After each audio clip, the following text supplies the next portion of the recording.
Nous allons poursuivre ce webinaire sur les espoirs de la recherche avec vous, docteur Jérôme Brodeau, et je salue l'arrivée du docteur Nicolas Sergent. On vous retrouve dans quelques minutes. Alors peut-être, docteur Brodeau, je rappelle que vous êtes docteur en neurosciences, cofondateur de la société Adjunti, et vous êtes lauréat, vous, de l'appel à projet France Alzheimer 2017. Avant peut-être d'entrer dans le vif du sujet et de nous parler de ce projet, est-ce que vous pouvez nous rappeler votre parcours? Très volontiers. Donc, comme vous le disiez, moi j'ai un profil au début en tout cas très classique. Donc docteur en neurosciences que j'ai soutenu à l'hôpital Henri Mondor à Créteil, donc juste dans le sud de Paris. J'ai exercé pendant une quinzaine d'années dans des structures privées et publiques en France, toujours avec un focus spécifique sur les maladies neuroévolutives. Donc tout d'abord pendant ma thèse sur l'accident vasculaire cérébral, puis sur la trisomie 21 et finalement sur la dernière décennie sur la maladie d'Alzheimer. Et pendant que j'étais chercheur académique, donc sur mon dernier poste en tant que chercheur académique, j'ai développé un outil, notamment en l'occurrence un modèle animal capable de reproduire de façon pertinente la progression de la maladie d'Alzheimer telle qu'on l'observe chez les patients. Et finalement, l'idée a germé d'utiliser l'avantage de ce modèle animal pour répondre à une des problématiques qui devient de plus en plus importante dans le domaine de la maladie d'Alzheimer, à savoir d'identifier les patients qui vont développer des symptômes de maladie d'Alzheimer au stade avancé, ce qui fait actuellement encore défaut. Et donc l'idée a finalement été de créer une structure privée, pour justement soutenir ces efforts de recherche et pour pouvoir rapporter au plus rapide des tests sanguins diagnostiques pour identifier ces patients au stade pré-phase avancée, pré-démentielle, voire à un stade où les patients n'ont pas encore de symptômes. D'accord. Et c'est ce projet qui a été soutenu par France Alzheimer? Alors en fait, le soutien financier de France Alzheimer, finalement, à l'origine, en fait, il s'est situé au moment où je suis passé d'un statut de chercheur académique à un fondateur de société privée. Et en fait, la subvention obtenue par France Alzheimer m'a finalement permis finalement, ça a été l'étincelle qui m'a permis de générer les premiers résultats sur le modèle animal, qui m'a permis finalement d'aller chercher plus d'argent auprès d'institutions et de donateurs privés pour pouvoir après créer et avancer et aller après jusqu'à des tests chez l'homme. D'accord. Et donc, vous pouvez nous présenter peut-être un peu plus en détail votre projet. Donc, ce serait à partir d'une prise de sang, oui. On pourrait identifier une maladie d'Alzheimer bien avant les premiers effets. Exactement. Alors, ce qu'il faut savoir, c'est que si on veut traiter de la façon la plus efficace les patients, il va falloir les traiter de façon de plus en plus précoce. Donc, soit à un stade où ils présentent déjà des symptômes, à ce stade-là, on n'est pas encore capable de faire le distinguo entre des patients qui vont développer des symptômes de démence Alzheimer ou des patients qui vont développer une autre pathologie ou des patients qui peuvent être en particulier des patients dépressifs sévères qui vont avoir une cognition normale, une cognition altérée mais qui ne va pas dégrader vers une maladie d'Alzheimer ou autre chose. Et ça c'est important parce que si on est capable d'identifier ces patients-là à ce stade-là et de dire bon, celui-ci va développer des symptômes de démence Alzheimer, finalement on va pouvoir ajuster son traitement de façon spécifique avec des traitements anti-Alzheimer. Donc finalement l'idée c'est vraiment de créer un écosystème qui va permettre de créer de la médecine de précision. En fait, si on veut lutter de façon efficace contre Alzheimer, il faut différents éléments. Il faut identifier le bon patient au bon moment. Donc le bon patient, c'est le patient qui va dans le futur de façon inéluctable développer des symptômes de démence Alzheimer au bon moment, avant justement les symptômes avancés de la maladie et les traiter avec la drogue qui va être spécifique à son traitement, à sa pathologie. Donc le bon traitement au bon moment pour le bon patient. Et ça, c'est ce qui caractérise la médecine de précision. Et donc il faut deux outils pour ça. Il faut des outils pour identifier le bon patient au bon moment. Donc identifier un stade où actuellement on n'est pas capable de dire celui-ci va convertir et va développer des symptômes de démence Alzheimer ou autre chose, avant que ceci soit présent. Et un deuxième diagnostic sanguin, idéalement les deux doivent être sanguins, qui va finalement permettre d'identifier dans cette sous-population quel est le traitement qui va être le plus adapté à sa combinatoire pathologique. Voilà. Et donc c'est vraiment ce que nous on essaie de développer. D'accord, très bien. Et vous en êtes où aujourd'hui? Donc Adjunti a été créé en 2018. Donc soutien de France Alzheimer en 2017, création de la société de façon effective en 2018. Première étape de validation sur le modèle animal, donc avec le soutien financier de France Alzheimer. On a après été chercher de l'argent à différents guichets. On a finalisé en fin d'année dernière un premier essai rétrospectif sur des patients humains, donc plus de 600 patients, 7 hôpitaux provenant de 7 hôpitaux totalement indépendants aux États-Unis, en Europe et en Australie, qu'on vient de publier là au début du mois de février. Donc soit sur des gens avec un symptôme léger pour lequel on n'est pas capable de dire le futur devenir, mais aussi sur des individus qui n'avaient pas au moment du prélèvement sanguin de symptômes quelconques. Et donc là, maintenant, on est dans la phase d'industrialisation de ces tests. Donc l'idée, c'est de faire la même étude, toujours avec les biomarqueurs qu'on a découverts et qu'on a prédécouverts chez l'animal. Cette fois, plus sur 632 échantillons, mais sur plus de 3500 patients. Toujours plus d'une quinzaine d'hôpitaux indépendants. Et toujours originaire des États-Unis, d'Europe et d'Australie. Et l'idée, c'est qu'à la fin de l'année, début d'année 2025, on ait un test qui est finalement finalisé dans ses preuves cliniques et dans ses preuves analytiques pour qu'on puisse aller demander un marquage CE et FDA. Et là aussi, l'aspect international est important pour vous, Bien sûr, la maladie d'Alzheimer, c'est une maladie qui ne touche pas que la France ou que l'Europe. Hein. C'est une maladie finalement dont la prévalence est relativement similaire. Ça va être dépendant bien évidemment de la moyenne de vie en fonction des pays. Mais pour des pays où la moyenne de vie est assez haute, la prévalence est relativement similaire, quel que soit le pays d'origine. Et donc il faut travailler, il faut montrer que ce qu'on découvre dans une zone géographique A est valable aussi dans une zone géographique B. Typiquement, il faut être en capacité de dire le test diagnostique que j'obtiens, que j'ai obtenu, il va fonctionner pour des patients qui viennent des États-Unis, pour des patients qui viennent d'Europe, des patients qui viennent d'Asie ou des patients qui viennent d'Australie. Et même au-delà de ça, il faut aussi montrer l'aspect multiethnique, c'est-à-dire qu'en fait, il faut démontrer que ça marche aussi bien sur des gens d'origine caucasienne, nord-africaine, asiatique ou hispanique. Et ça aussi, c'est un gros challenge parce que chacune de ces sous-populations présente des variabilités génétiques spécifiques. Et donc, tout le challenge, c'est d'aller identifier une signature qui soit suffisamment robuste pour pouvoir être exploitable pour la totalité des patients. D'accord, très bien. J'avais une question sur l'importance pour vous du financement de France Alzheimer. Vous y avez un petit peu répondu en parlant d'étincelles, mais c'est vraiment ce qui vous a permis de vous lancer? Alors, double intérêt. Premier intérêt, évidemment, intérêt financier, parce que ça nous a permis de façon évidente, finalement, d'enclencher la machine. Sans le soutien financier de France Alzheimer, certainement que la société Genti n'aurait peut-être pas été créée, puisque finalement on n'aurait pas pu montrer les premiers résultats pour dire ça peut fonctionner. Maintenant on peut dire ça va fonctionner, mais au début il faut dire ça peut fonctionner. Le deuxième aspect, c'est aussi, et ce qui est très important pour nous, c'est de sentir et de pouvoir ressentir qu'on s'intègre dans un écosystème qui est globalisé, et finalement, bien qu'étant une société privée, le but d'une société telle que Genti est finalement d'apporter un produit pour le clinicien et donc pour le patient. Et donc c'est aussi important finalement de mieux identifier quel est le besoin. Parce que la plus belle science ne va pas forcément aboutir à un produit qui va être utile pour tout le monde. Il faut qu'on adapte notre science en fonction du produit qui est nécessaire et qui est demandé par les cliniciens et par les patients. Donc c'est très important d'avoir ce maillage qui est prodigué par France Alzheimer. D'accord. Alors j'ai deux questions déjà pour vous. Savons-nous ce qui déclenche la maladie d'Alzheimer ? Alors, c'est vrai qu'on entend toujours, il y a beaucoup de facteurs de risque. Docteur Gratius, vous l'avez un petit peu abordé aussi. Je pense qu'on est trop autour de la table. On aura certainement trois réponses à peu près. Enfin, il y aura certains aspects similaires, d'autres différents. Alors moi, j'adorerais vous dire oui, on le sait. Je pense on reste des scientifiques, donc il faut une certaine humilité. On connaît des étapes dans le déclenchement et dans le développement de la maladie.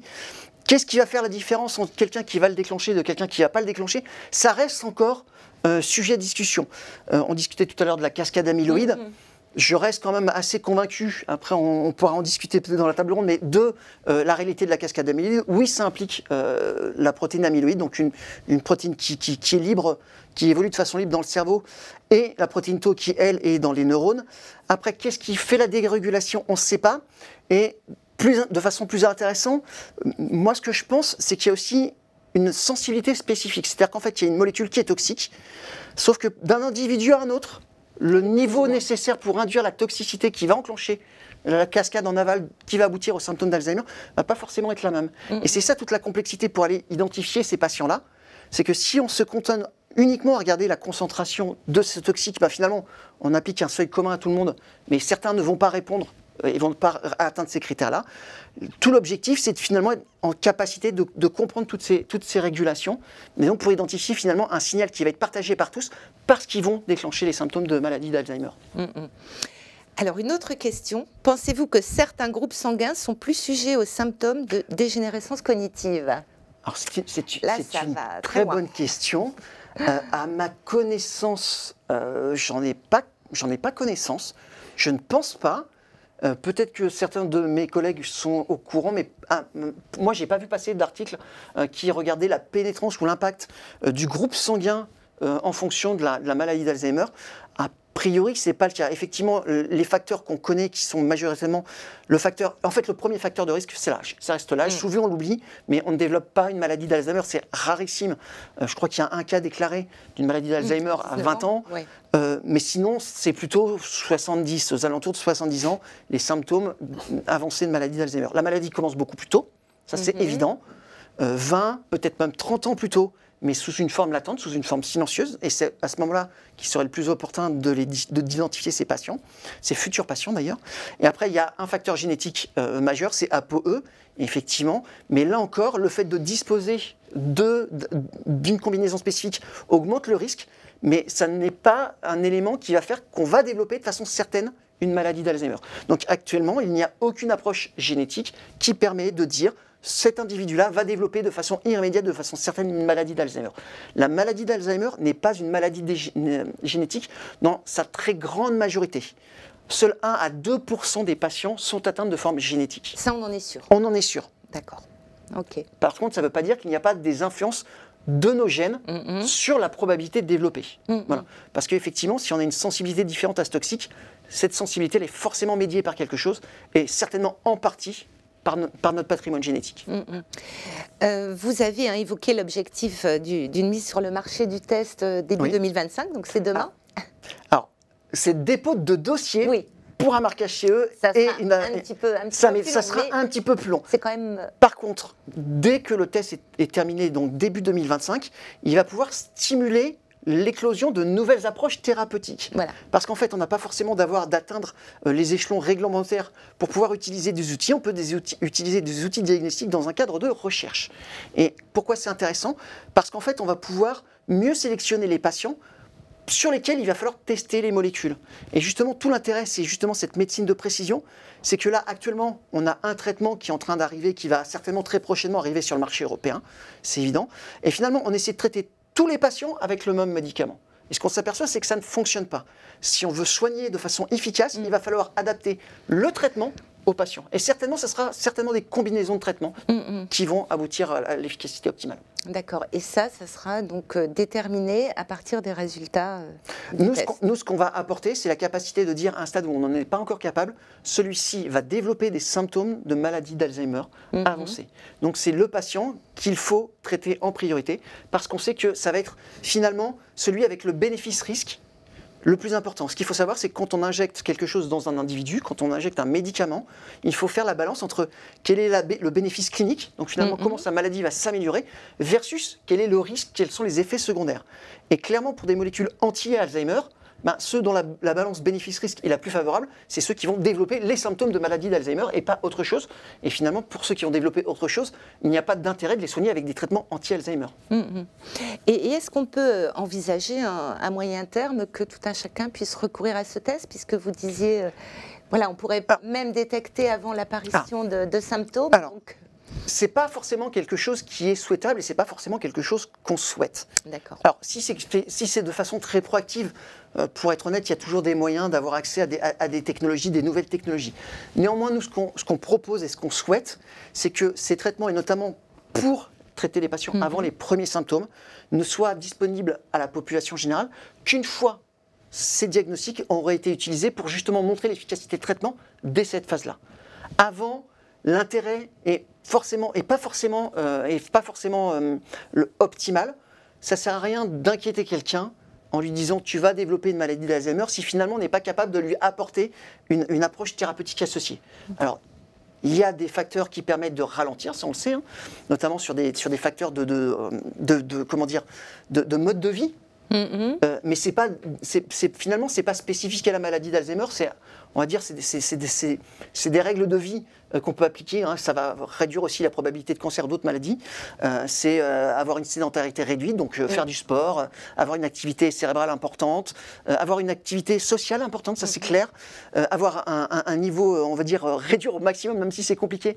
Être optimiste.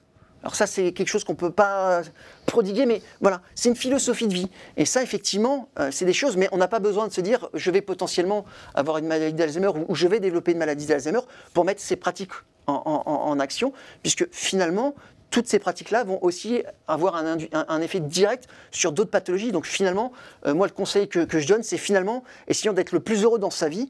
Et finalement, une partie des pathologies vont être impactées de façon positive vers un ralentissement. D'accord. Une question pour vous. Pourriez-vous nous décrire un peu plus les avantages et les limites du marqueur amyloïde dans le diagnostic précoce de la maladie? D'accord. Alors, justement, le peptide amyloïde, c'est le peptide qui est toxique, qui est responsable et qui va enclencher la maladie. Sauf qu'en fait, dans une bonne partie des cas, les patients... Donc on a des moyens de le mesurer, soit par imagerie cérébrale, soit en dosant dans le liquide qui enrobe le cerveau, soit maintenant on est en train de développer des approches dans le sang. Les patients qui vont développer une maladie d'Alzheimer, dans 85% sont positifs à ce test-là. Par contre 15% sont négatifs. Ce qu'il faut savoir, c'est que aussi chez les gens qui vont développer une autre maladie qu'une maladie d'Alzheimer, parce que c'est des maladies qui touchent le vieillissement, ils vont être spontanément positifs aussi pour ces marqueurs-là. Les estimations, c'est entre 25 et 30% des cas. Donc finalement, c'est un facteur de risque, mais ce n'est pas un diagnostic à proprement parler. Et c'est là où devient la complexité, c'est quand le diagnostic va enclencher un traitement, et un traitement lourd avec des effets secondaires.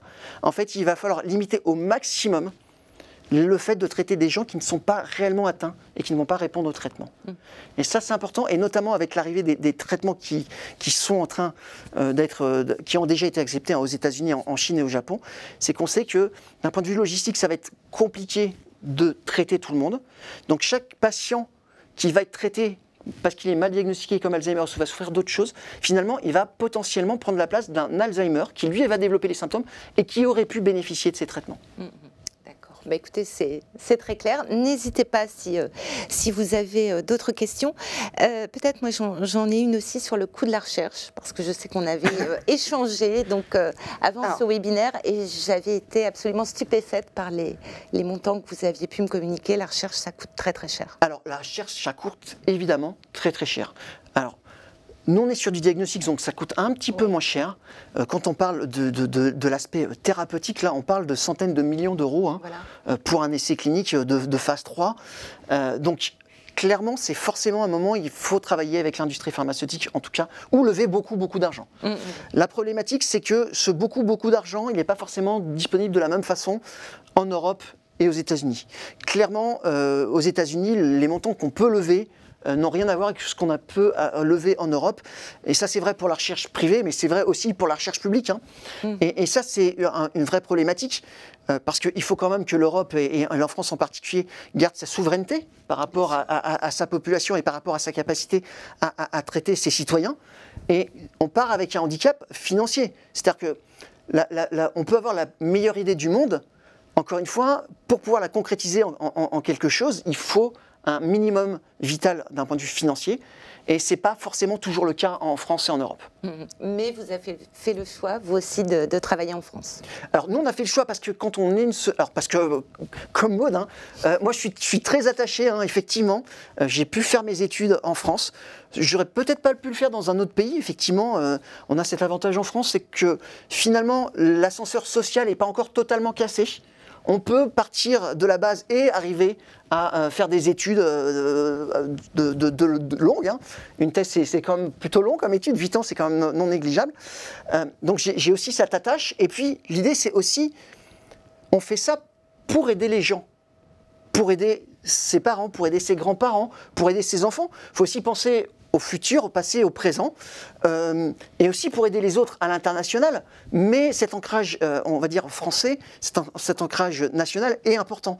Et ça c'est quelque chose qui est assez marquant, c'est que finalement, ce qu'on voit, c'est que les chercheurs qui vont faire des post-docs aux États-Unis ou ailleurs dans le monde, souvent veulent revenir en France. Parce que cet ancrage national est important et à stimuler. Et c'est bien, moi je trouve ça bien que les gens qui ont été formés en France, que les Français qui ont suivi leurs études veuillent revenir et finalement, ce qu'ils ont appris ailleurs, le redonner quelque part. Et finalement, ils compensent la dette qu'ils ont accumulée pendant les jeunes années. Tu es d'accord, Maud ? Totalement. Eh bien, écoutez, ce sera une très belle conclusion pour ce temps d'échange. Merci à vous, docteur Brodeau. Je propose donc, comme tout à l'heure, que nous retrouvions à la présentation donc, de nos jeunes chercheurs, les étudiants donc, en deuxième année, Hugo Alenda, Charbel Chala, Léo Dupuis, Inès El Haddad, Vincent Gabriel, Florine Lepp et Mathieu Prieur. Et on se retrouve donc après cette deuxième présentation avec le docteur Nicolas Sergent. Merci à vous et jingle et à tout de suite.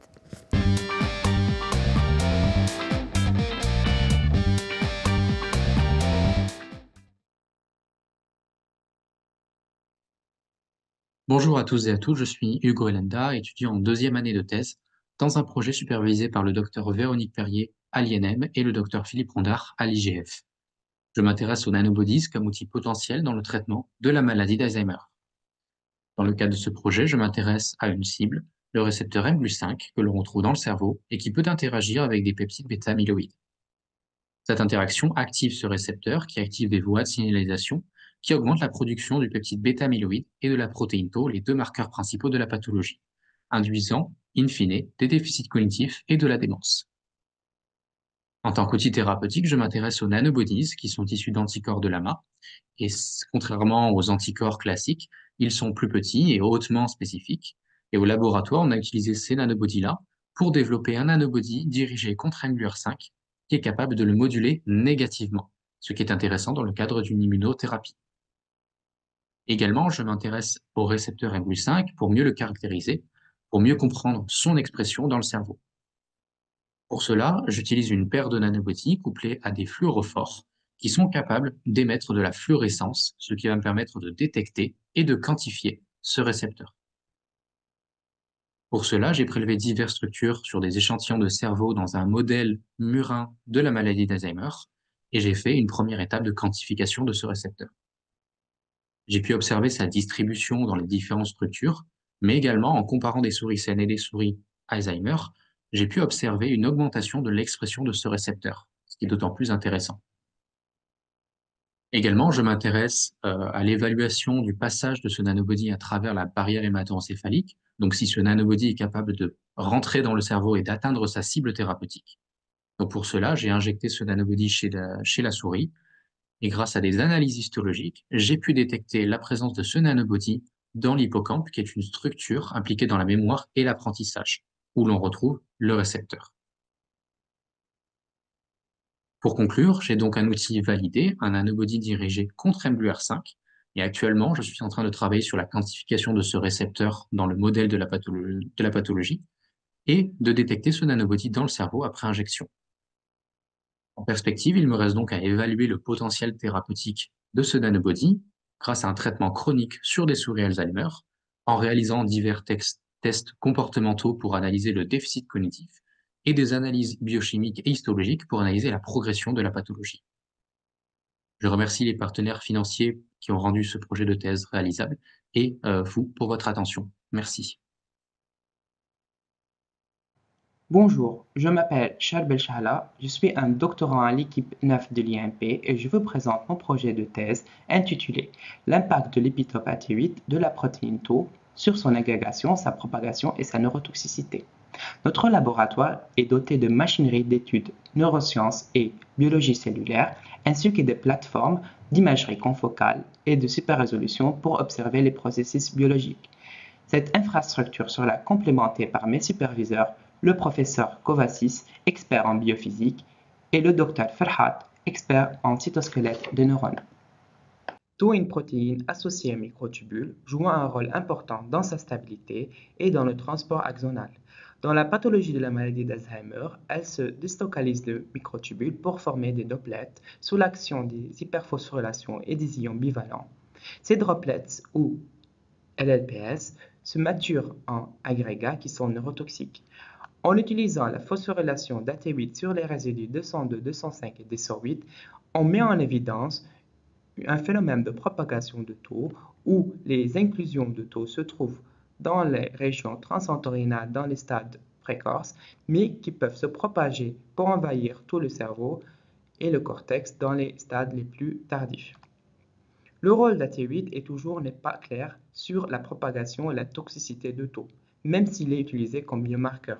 Nos collaborateurs ont montré que suite la taux est phosphorylée sur 202 et 205, elle confère une structure de turn qui stabilise les microtubules et ne forme pas les agrégats.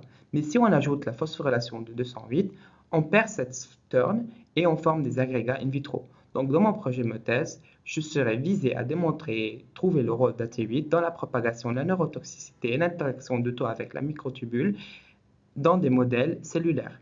J'utilise de la taux qui est recombinée présentant ou non les formes phosphorylées sur les résidus d'AT8 avec lesquels je veux former des agrégats ou des LLPS que je dépose sur des neurones ou des cellules HEK pour étudier leur effet sur la propagation, la physiologie neuronale et l'organisation microtubulaire.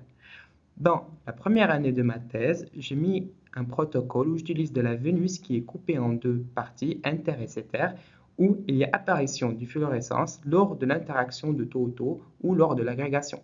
Nos tests ont montré que les cellules présentent une fluorescence basale due à la présence de l'interaction de taux avec taux sur les microtubules. L'ajout des CIDS engendre la formation des agrégats qui sont des inclusions périnucléaires.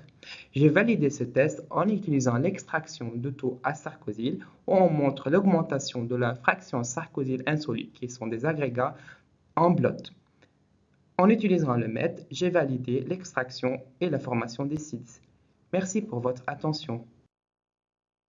Bonjour à toutes et à tous, je m'appelle Léo Dupuis, je suis en deuxième année de thèse et je vais vous présenter mon projet qui porte sur l'étude de la microglie au sein de la maladie d'Alzheimer. Cependant, la maladie d'Alzheimer étant si vaste, je ne pourrai pas aller dans les détails et je vais vous présenter majoritairement les lésions amyloïdes et les lésions tau qui vont apparaître, s'accumuler progressivement et engendrer l'apparition d'une multitude de phénomènes néfastes au sein du cerveau des patients Alzheimer. On aura également une atrophie qui va apparaître chez ces patients, accompagnée aussi d'une neuroinflammation qui sera attribuée aux astrocytes et aux microglies, qui vont être deux types de cellules différents. Et je vais me focaliser ici sur la microglie, car ce type de cellule est associé à près de 50% des facteurs de risque génétiques de la maladie d'Alzheimer. On considère cette cellule comme étant une épée à double tranchant, car elle va permettre, dans un premier temps, de ralentir la progression de la maladie d'Alzheimer en freinant l'apparition de lésions amyloïdes. Elle va également être responsable de l'aggravation du dépôt des lésions tau et engendrer aussi un environnement pro-inflammatoire néfaste, ce qui va contribuer à la mort neuronale. Notre objectif ici va être de réaliser une injection intracérébrale de cerveau de patients Alzheimer, contenant ainsi des lésions amyloïdes et des lésions tau, au niveau de ce modèle primate, qui va permettre par la suite de développer une pathologie Alzheimer suite à une incubation de 18 mois. Notre objectif ici va donc être de définir le rôle et les fonctions précises de la microglie lors du développement et de la mise en place de la maladie d'Alzheimer chez ce modèle animal. Au sein de notre projet, nous avons pu réaliser déjà deux études majoritaires. Une étude immunohistochimique qui a permis de mettre en évidence un premier marquage de la microglie que l'on peut voir juste ici, et nous avons continué cette étude immunohistochimique en comparant pour la microglie et pour les astrocytes une étude des cerveaux sains et des cerveaux atteints de la maladie d'Alzheimer chez ce modèle animal. Et l'idée était ici de se focaliser sur la neuroinflammation afin d'identifier s'il y en avait une ou non. En l'occurrence, nous avons mis en évidence qu'il n'y avait pas de neuroinflammation majeure chez les animaux atteints de la maladie d'Alzheimer. La seconde partie revient à une étude transcriptomique, basant sur l'étude de l'expression de l'ARN messager, qui, comme son nom l'indique, véhicule un message. Et cette étude a été réalisée dans différentes régions du cerveau avec différents types cellulaires, et nous avons pu mettre en évidence une multitude de dérégulations au niveau microglial et astrocytaire. La seconde partie du projet revient à la génération d'un nouveau groupe d'individus afin de réaliser de nouveau une étude de comportement, une étude d'IRM et une étude histologique. Le point nouveau ici correspond à une étude transcriptomique sur cellules uniques qui revient à l'isolement des microglies ici, afin de réaliser une étude transcriptomique, afin ici d'obtenir une meilleure compréhension du rôle de la microglie dans la mise en place de cette pathologie Alzheimer et d'identifier potentiellement ainsi une population cellulaire spécifique responsable d'une action ou d'une autre dans cette maladie et potentiellement une cible thérapeutique. Je vous remercie pour votre attention.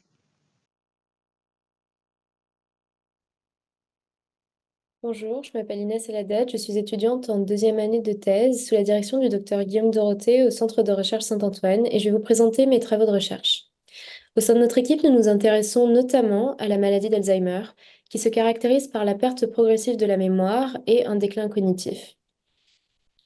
Elle est liée à l'accumulation pathologique de deux protéines, A-bêta et tau, qui va induire une réponse inflammatoire par des cellules de support du cerveau. Ce phénomène, appelé neuroinflammation, va à son tour avoir un effet sur la progression de la maladie, dont on sait à présent qu'il peut être bénéfique ou délétère, dépendamment des individus et des stades de la pathologie. Au-delà de ces phénomènes se déroulant au sein du cerveau, de plus en plus d'études suggèrent qu'au-delà des barrières du système nerveux, il est possible d'observer une réponse immunitaire dans le contexte de la maladie d'Alzheimer. Et notamment, en périphérie, cette réponse est médiée par des sous-populations de cellules appelées lymphocytes, dont certains peuvent être néfastes et d'autres peuvent être protecteurs, et qui vont également agir sur la progression de la maladie. Au sein de notre équipe, nous nous intéressons tout particulièrement à ces lymphocytes dans le but d'en dégager des marqueurs pronostiques et des thérapies pour la maladie d'Alzheimer. Ainsi, les précédentes études de l'équipe permettent de mettre en évidence que dans un modèle de pathologie amyloïde, lorsque nous amplifions des sous-populations de lymphocytes protecteurs, il est possible d'améliorer les fonctions cognitives et de moduler la neuroinflammation. C'est donc sur ces résultats que nous nous sommes appuyés pour générer la première partie de mes résultats de thèse, mais cette fois-ci dans un modèle présentant l'autre versant de la maladie d'Alzheimer, c'est-à-dire un modèle de maladie d'Alzheimer avec une pathologie liée à tau. Ainsi, nous avons optimisé notre approche afin d'avoir une amplification plus spécifique des lymphocytes protecteurs et nous les avons appliqués à un modèle de pathologie tau.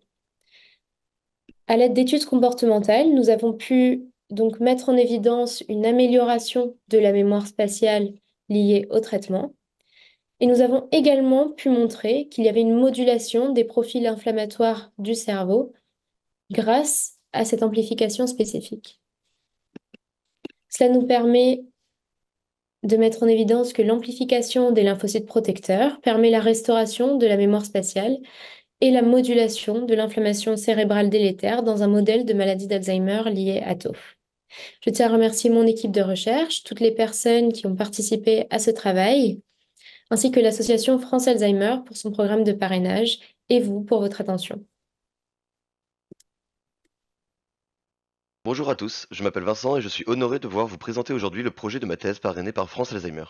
J'ai commencé à travailler sur ce projet il y a un peu plus d'1 an dans l'équipe IMIS du laboratoire iCube de Strasbourg, sous la direction du professeur Blanc, Elena Chabran et Olivier Bouzige.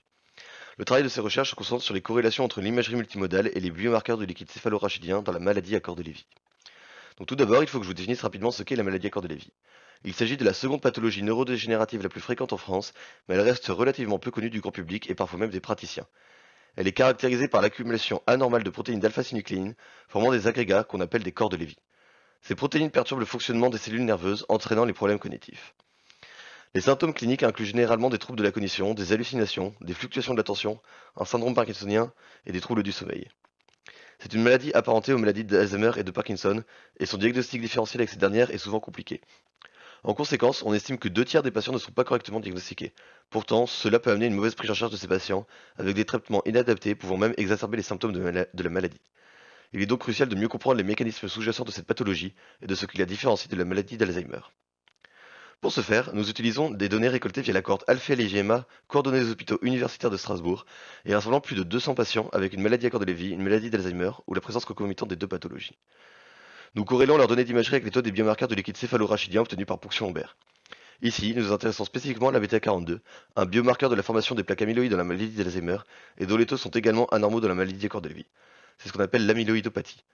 Nous étudions également les protéines Tau et phospho-Tau, notamment responsables de la neurodégénérescence, ainsi que l'alpha-synucléine, un biomarqueur des synucléinopathies que sont notamment la maladie à corps de Lévy et la maladie de Parkinson.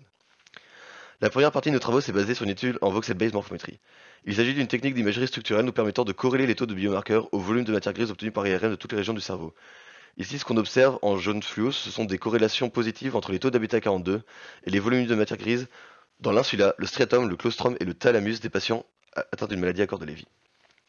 C'est très intéressant puisqu'il s'agit de régions connues pour avoir une défaillance dans la pathologie, et nos résultats suggèrent donc que cela est lié au taux d'ABETA42.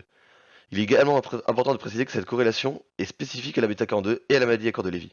Ainsi, les résultats de nos recherches apportent un éclairage nouveau sur le fonctionnement de l'amyloïdopathie dans la maladie à corps de Lévy, qui semble différer de celui de la maladie d'Alzheimer. En définitive, ces résultats sont novateurs et nous éclairent dans notre compréhension des mécanismes neuronaux sous-jacents de cette maladie. Cependant, s'arrêter aux corrélations structurelles n'est pas suffisant. C'est pourquoi la suite de nos travaux s'intéresse aux corrélations entre ces mêmes biomarqueurs et les données d'imagerie fonctionnelle pour étudier si les taux anormaux sont corrélés avec un dysfonctionnement de l'imagerie et des réseaux de connectivité cérébrale impliquant des structures préalablement définies comme anormales. L'étude de ces liens peut être la clé de la compréhension des mécanismes des maladies neurodégénératives. Je vous remercie pour votre attention et je remercie France Alzheimer de m'avoir donné l'opportunité de présenter mes recherches dans ce cadre de la Semaine du cerveau. Merci. Bonjour à tous, je m'appelle Florinep et je suis actuellement étudiante en deuxième année de thèse CIFRE, issue d'une collaboration entre la société Shimadzu, un des leaders dans l'instrumentation analytique, et la plateforme de protéomie clinique basée au CHU Saint-Éloi de Montpellier. Mon projet thèse s'intitule « Développement d'une méthode ultrasensible et multiplexe pour la détection des principaux biomarqueurs sériques de la maladie d'Alzheimer ». En d'autres termes, le projet thèse repose sur la mise en place d'une méthode de diagnostic innovante et performante à partir de prélèvements sanguins pour remplacer les méthodes invasives et coûteuses actuelles, comme la ponction lombaire et le PET scanner par exemple. L'une des principales caractéristiques pathologiques de la maladie d'Alzheimer est l'accumulation progressive d'agrégats de protéines anormales conduisant à la destruction neuronale et altérant graduellement les fonctions cognitives. En particulier, nous observons la formation de plaques dites séniles, constituées d'amas de peptides amyloïdes ou encore les enchevêtrements neurofibrillaires résultant d'une accumulation de protéines Tau hyperphosphorylées. Une des méthodes d'orientation du diagnostic actuelle se fait au travers du dosage de différentes protéines dites biomarqueurs dans le liquide céphalorachidien qui reste un prélèvement invasif pour le patient. Ainsi, les efforts de recherche se tournent vers la quantification de ces biomarqueurs dans une matrice biologique beaucoup moins invasive, telle que le plasma. Depuis quelques années seulement, beaucoup d'études ont montré la performance des dosages plasmatiques de phospho-Tau, des peptides amyloïdes, des neurofilaments light chain, NFL ou encore de la glial fibrillary acidic protéine, GFAP, avec des variations de leurs expressions qui apparaissent plusieurs années avant la manifestation des premiers symptômes de déclin cognitif et qui évoluent graduellement avec la sévérité de la pathologie. Les maladies neurodégénératives étant des pathologies complexes et souvent associées à des comorbidités, il est parfois difficile d'établir un diagnostic clair. En ce sens, le dosage plasmatique d'un panel de protéines liées aux fonctions cérébrales et à l'inflammation permettrait d'établir le profil biologique du patient et d'améliorer sa prise en charge grâce à un diagnostic plus précoce, accessible à un plus grand nombre. L'une des technologies les plus performantes pour la mise en place de cette approche multiplexe est la spectrométrie de masse couplée à la chromatographie liquide.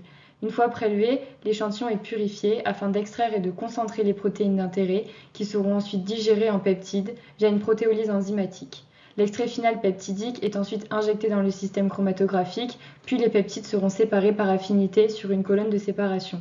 Une fois séparés, ils seront ionisés puis fragmentés dans le spectromètre de masse, où ils seront détectés en fonction de leur rapport masse sur charge, une donnée spécifique associée à chaque ion fragment analysé. Je développe actuellement un panel de biomarqueurs constitué d'environ 25 protéines associées à des processus neuro-inflammatoires ou à des fonctions cérébrales qui pourra être utilisé comme outil diagnostique ou comme support pour l'évaluation de l'efficacité de traitement lors des phases de test par exemple. Afin de pouvoir caractériser les performances de cette méthode, celle-ci sera validée analytiquement selon différents critères tels que la sensibilité, la linéarité, la reproductibilité, la répétabilité, la stabilité, entre autres, en suivant les guidances internationales de la Food and Drug Administration, FDA, ou de l'European Medicines Agency, EMA. Une fois les performances analytiques validées, la méthode pourra être utilisée sur de larges cohortes de patients afin d'en valider l'intérêt clinique, en particulier sa capacité à identifier clairement les différents groupes de démence ou encore à évaluer la sévérité et le stade de la pathologie. Merci beaucoup de m'avoir écouté et n'hésitez pas à me contacter si vous avez d'éventuelles questions ou remarques. Bonne journée à tous. Bonjour à toutes et à tous, je m'appelle Mathieu Prieur, je suis en deuxième année de thèse au sein de l'Institut de génomique fonctionnelle de Montpellier et aujourd'hui je vais vous présenter les objectifs et quelques premiers résultats de mon projet de thèse. Je vais commencer par vous parler de la maladie d'Alzheimer, qui est une maladie neurodégénérative progressive, véritable enjeu sociétal actuel, et qui est d'abord une manifestation clinique par des troubles de la mémoire, du comportement mais pas que, et qui est caractérisée par des altérations histologiques comme les plaques amyloïdes, les neurofibrilles dégénératives et également une neuroinflammation médiée par les cellules gliales du cerveau, à savoir les microglies et les astrocytes. Et ces dernières années, les études de génétique humaine, notamment les GWAS, ont révélé que les microglies, et particulièrement une sous-population, les disease associative macroglia, ou DAMS, expriment un panel de gènes qui sont des facteurs de risque de la maladie d'Alzheimer et donc que ces cellules microgliales jouent un rôle clé dans la pathogénèse. Un des grands marqueurs de ces DAM est le gène CLEX-zeta qui est up-régulé dans les modèles murins ainsi que chez les patients atteints de la maladie d'Alzheimer à un stade tardif. Et ce qui est vraiment intéressant et qu'a mis en évidence mon équipe, c'est que CLEX-zeta, c'est également le premier gène microglial qui est up-régulé au cours des phases précoces de la pathologie à un stade où il y a encore très peu de plaques amyloïdes. Mais du coup, qu'est-ce que CLEX-zeta ? Ce gène code pour Dectin-1, un récepteur de reconnaissance des motifs moléculaires qui est connu et exprimé par les cellules immunitaires en périphérie, qui est impliqué dans les processus de type phagocytose, production de ROS et sécrétion de cytokines, donc autant de réponses immunitaires pertinentes dans le cadre de la maladie d'Alzheimer. En revanche, et à ce jour, les rôles fonctionnels de CLEX-zeta dans la microglie dans le cerveau restent encore inconnus. L'objectif de ce projet de thèse est donc de déchiffrer les rôles fonctionnels de CLEX-zeta dans la microglie au cours des phases précoces et de déterminer s'il peut représenter une cible moléculaire pertinente précoce de la maladie d'Alzheimer. Et la première étape de ce projet a été de déterminer dans notre modèle d'étude les souris APP-NLF qui représentent un modèle progressif plus physiopathologique de la maladie d'Alzheimer, quel âge correspondait au stade précoce. Nous avons pu montrer qu'à 9 mois, ces souris présentent des troubles comportementaux qui sont modérés, une amyloïdose, une microgliose ainsi qu'une up-régulation de CLEX-zeta par rapport aux souris wild-type.